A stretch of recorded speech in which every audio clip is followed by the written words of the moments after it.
Sailors are known to have lots of strange customs while out at sea. Like some sailors believe that bananas are bad luck and so will not bring them on board their vessel, while other sailors believe it's good luck to throw one of their crew members overboard and then reel him back in before beginning a fishing trip, that somehow that will enhance your chances of catching more fish. But while a lot of these customs of the sea are pretty harmless and kind of goofy, there's one custom of the sea that is not at all.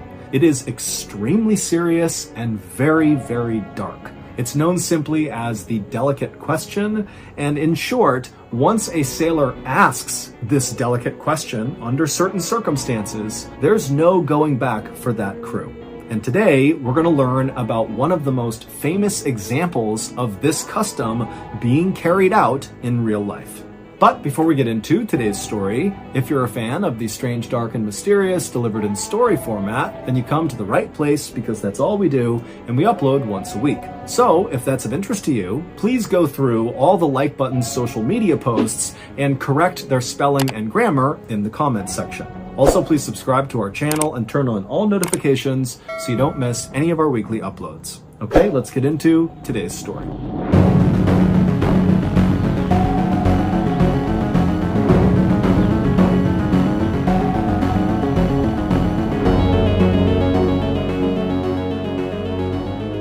On the morning of February 6th, 1821, 4 young men stood on the deck of a small boat out in the Pacific Ocean. The sun was out, it was beautiful and warm, the water was crystal blue, but none of these 4 men were paying any attention to their surroundings. Instead, all of them were just standing there in total silence, staring at each other. Finally, one of the 4 men spoke up. His name was Owen Coffin, and he was 18 years old. And Owen, like the other 3 men, had grown up on the water. In fact, all 4 of these men had grown up on this small island called Nantucket off the coast of Massachusetts, where the main industry there was whaling, which meant sailors like these 4 men would go out and hunt whales and slaughter them for their oil. So from the time Owen and the rest of these men were very little, they were out on the water learning how to sail, and they were also learning the customs of the sea. And there was one custom in particular that Owen wanted to talk about right now with the other 3 men. So, in a very serious and hushed tone, Owen asked the question of the other 3 men that sailors referred to as the delicate question. And after Owen asked the so-called delicate question, the other 3 men, who were already very serious and just kind of standing there in silence, suddenly their eyes started to go wide and their mouths went agape. And then again, all of the men just kind of fell into total silence. The only sound they could hear was the splashing of the waves against the side of the boat. The captain of this vessel was a man named George Pollard. He was 28 years old, and he was actually Owen's older cousin. And what George wanted to say to Owen in response to his delicate question was no. But George didn't say that. Instead, he just put his hands up over his mouth and stared kind of incredulously at Owen and the other 2 men who were also teenagers. Their names were George and Barzillai. And as he stared at these other 3 men, he realized that their answers to the delicate question was a resounding yes. They knew it had to be a yes. They had to do this. And even though George could totally override them because he was the captain and so technically in charge, he knew in this situation, under this particular custom, he couldn't overrule them. And so, with his hands still over his mouth, George just nodded a yes. Yes, let's go forward with this custom. And so, with a unanimous decision to move forward, Owen slowly reached down and pulled out the ship's logbook from underneath one of the seats behind him. And then he opened up the book and he flipped to the back pages of the logbook, which were totally blank, and he grabbed one of the pieces of paper and he ripped it out of the book. Then Owen began to rip this piece of paper into strips. First, he ripped 3 identically long pieces of paper, and he held up all 3 at the same time to show the others that these are the 3 that are the same. And each of the 3 nodded their head, yes, we see that. And then Owen reached down, he grabbed the paper again, and he ripped a 4th strip out, and this one was dramatically shorter than the other 3. And so Owen held up this much shorter piece, and he showed Charles, George, and Barzillai, and again, they all kind of nodded in agreement, yes, we see, that's the short piece. And so once the whole group was satisfied that they had their 4 strips, Owen took off his hat, he put all 4 strips inside, mixed it around, and held out his hat. It was time. The first man to reach into Owen's hat was Owen's older cousin and the captain, George. He reached in, he pulled one of the strips of paper out, closed it in his fist so he had no idea which one it was, and pulled it back and held it close to his chest. And then one by one, each of the other men did the same thing, reaching in, grabbing their strip, not looking at it, and holding it against their chest. And then once all the strips had been taken, at the exact same time, all 4 men extended their hands into the middle of the circle they were standing in, and they opened their hands palm up to reveal which strip they got. And George, Charles, and Barzillai all had the identical long pieces, and Owen, the 18-year-old, the younger cousin of the captain, the one who had ripped up the strips, he had the short strip. And immediately when his older cousin, George, saw this, he yelled out, "No, let me take that one." But Owen said, "No, this is customary. I want this." And so after a few moments of the men kind of collecting themselves and calming down, Charles then grabbed the logbook again, flipped to the back of it, pulled out another blank page, and he ripped it into strips again, except now he was only ripping them into 3 strips, 2 long that were identical and 1 short. And once again, as he ripped them, he held them up to show the other men, to show this was a fair process. Then Charles took off his hat, put the 3 strips inside, and extended it to George and Barzillai. Owen was not a part of this round. And so George and Barzillai, one by one, reached in, took their strip, held it to their chest, and then Charles, he would take the last strip, he would hold it to his chest, and then once all the men had their pieces, they held their hands out into the middle of their now smaller circle, they opened their hands, palm up, and this time it would be Charles, the man who ripped up this second round, who would discover he had the short strip. And as soon as Charles saw this, he threw it on the ground and he ran to the other side of the boat and began screaming, "I can't do this! I can't do it!" Meanwhile, Owen, George, and Barzillai didn't even move or flinch. They just stood there waiting for Charles to calm down, because they knew he knew this was a very important custom, and once you begin doing it, you can't just stop.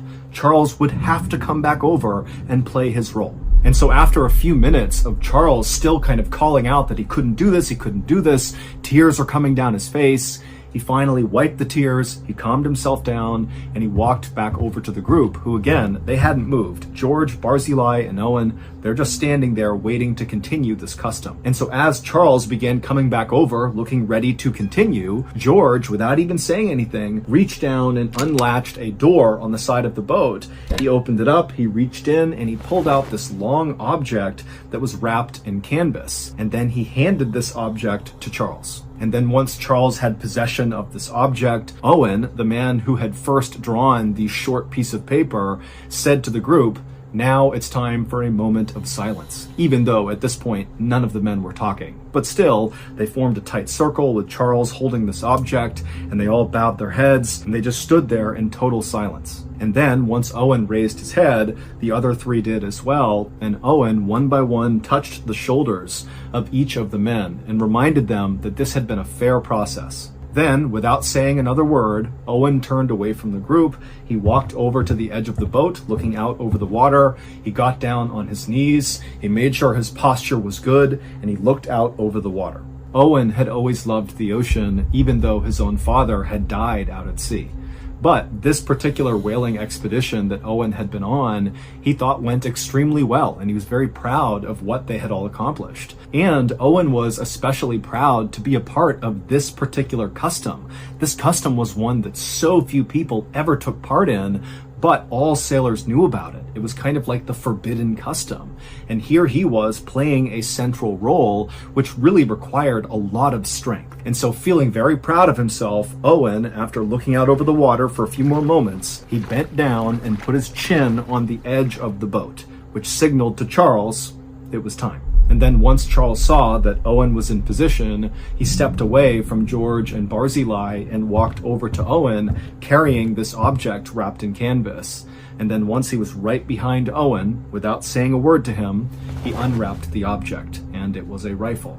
And once the rifle was uncovered, he placed the barrel against the back of Owen's head, and then he fired a shot. And instantly, Owen slumped to the ground, dead, and Charles kind of staggered back and fell on the deck and let out this strangled scream. He couldn't believe what he had just done, but he knew there was no other choice. Once they decided to do this sacred custom, they had to take it to the end. And so George, who had just witnessed the execution of his younger cousin, was deeply troubled and pained, but he too knew they had to bring this custom to the finish line, which meant it was George's turn to step forward and play his part.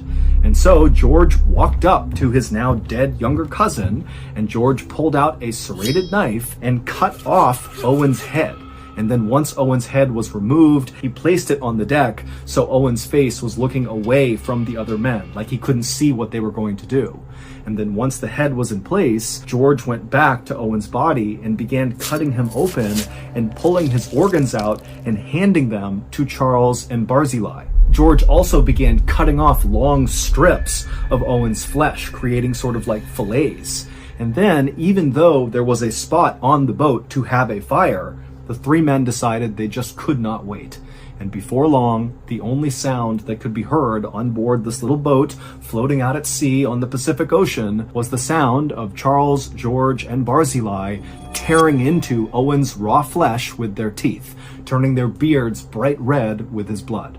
The delicate question that Owen asked the other men at the beginning of this story was one of the most feared questions amongst sailors. And it was only asked if there was a shipwreck or some sort of emergency that happened out at sea, which meant the group had almost no chance of survival. Only in those circumstances was the delicate question appropriate. And what it was, do we draw lots to determine which one of us dies so the other can eat them in order to have a better chance at survival? And so during that first round, when Owen had drawn the short strip of paper, that determined he would be the one who was murdered and eaten.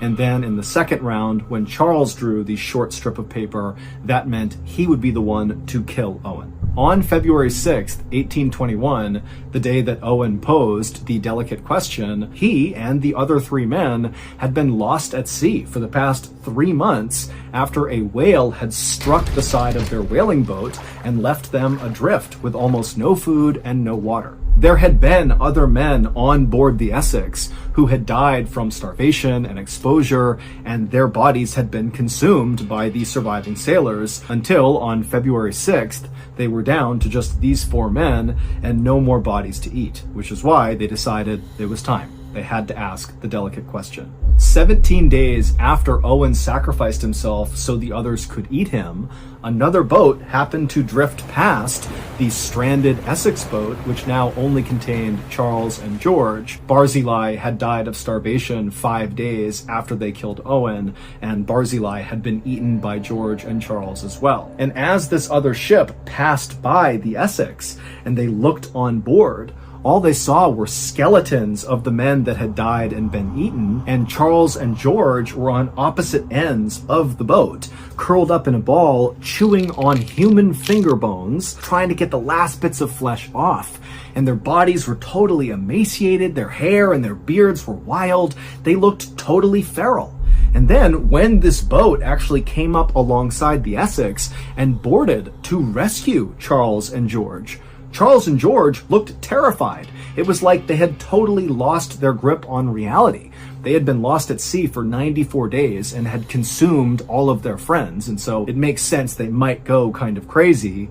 But after this crew was able to get Charles and George fed and get them water and cleaned up, they kind of regained their composure and their sanity, and they were very thankful and happy to be alive. The story of what happened to the crew of the Essex quickly spread all around the world, and in fact, it served as inspiration for Herman Melville to write his classic American novel, Moby Dick.